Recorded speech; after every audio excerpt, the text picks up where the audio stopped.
these like underground parties and shit out here in LA where they was like booking all the up and coming rappers and shit. And it was just like it was like the only thing to really do out here that was like if you didn't want to go to like the lame ass clubs and shit, like that was like the only thing to do that was lit. You feel me? Yeah. So I would go there all the time.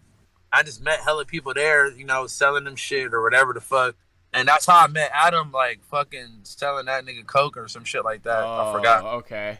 Damn. Yeah, and then like he just thought I was funny, and then he just he just invited me.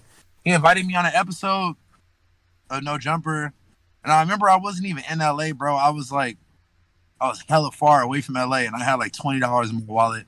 I gave it to my homie, like, yo, bro, like. Oh, it's funny because this all ties into the Housephone shit. So I was at my homie's crib out way far away, right? But like I said, my phone only worked on Wi-Fi. So I was there for a while before I even asked for the Wi-Fi. And then once I got on the Wi-Fi, I started getting texts. And I got a text from Adam, and I was like, yo, can you make it to the store? We're doing this podcast at 8 p.m. Oh, so I was on some shit store when that shit was on like Melrose or whatever. This is way before Melrose. They used to have a store like on Skid Row. Oh, okay. Like in downtown. Yeah. Yeah, this was like 2015, bro. 2016. Like I was like young as fuck. And yeah, that nigga he invited me. I gave my homie my last $20 to drive me back to LA.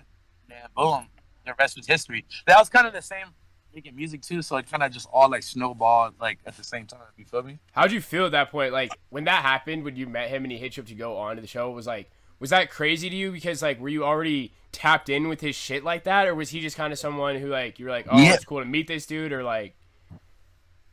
I mean, like he wasn't. It wasn't like obviously nowhere as big as it is now, right? But I mean he had a couple bangers under his belt already. I'm pretty sure he had did like Lil Yachty, like he had did like obviously all the like other like SoundCloud rapper niggas and shit like that. But it wasn't as popping as it is now. But I always been like a fucking YouTube nerd, so I knew what it was.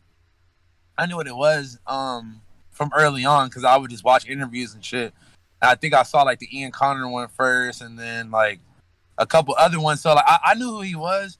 And it's funny because I actually met him at this fucking like trade show, and he gave me his card. It was like No Jumper, and it had like all the names of the people that he had interviewed so far. And it wasn't that many, to be honest. It was only like 10 or 15 people.